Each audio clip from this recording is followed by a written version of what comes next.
ស្រីអ្នកទាំងអស់គ្នាសូមស្វាគមន៍មកកាន់គម្រោង UC88 ថ្ងៃនេះដែរខ្ញុំនឹងនាំអ្នកទាំងអស់គ្នាទៅស្វែងយល់អំពីចំណុចសំខាន់នៃគម្រោង C88 របស់ពួកយើងចំណុចទី1ដែលសំខាន់នោះគឺយើងបំពាក់នៅកញ្ចក់ដែលបក Glass Low E 2ជាន់កម្រាស់ 8x8 ចំណុចសំខាន់នៃកញ្ចក់ហ្នឹងគឺវាការពារសំឡេងរំខានពីខាងក្រៅហើយមួយទៀតអ្វីដែលសំខាន់ដូចយើងដឹងអញ្ចឹងសីតុណ្ហភាពនៅខាងក្រៅក្តៅអញ្ចឹងនៅពេលដែលយើងបំពាក់កញ្ចក់2ជាន់បែបនេះគឺយើងការពារកម្ដៅថ្ងៃ UV បានល្អខ្ញុំនៅខាងក្នុងមិនមានអត្ថប្រយោជន៍ទេ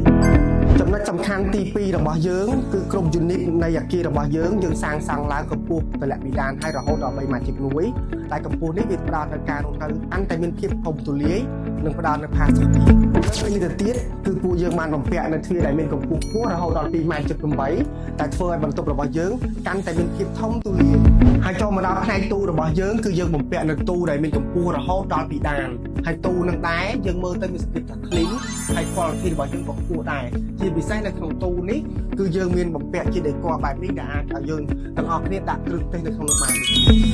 ហើយក៏មកដល់ទូទឹកកករបស់យើងវិញគឺយើងបំពាក់នៅទូទឹកកកដែលជាប្រភេទលក្ខណៈ built in មានន័យថានៅខាងក្នុងយើងបង្កប់នៅខាងក្នុងហើយទូទឹកកកនោះដែរវាធ្វើឲ្យបន្ទប់របស់យើងកាន់តែមានសភាពស្រស់ស្អាត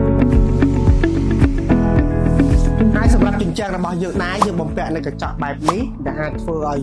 យើងមើលទៅខាងក្រៅទេសភាពមានភាពច្បាស់ក៏ដូចជាពន្លឺចេញចូលនៅក្នុងបន្ទប់គ្រប់គ្រាន់ចំណុចនេះដែរវាធ្វើឲ្យសន្សំសំចៃអគ្គិសនីរបស់លោកអ្នក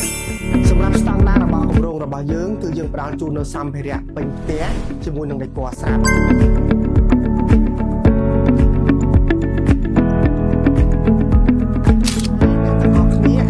ការណាត់ជួបក៏ដូចជាការមកទស្សនាពីស្តង់ដារនិងគុណភាពរបស់គម្រោងយើងផ្ទាល់ដែលមានទីតាំងនៅបឹងកេងកង1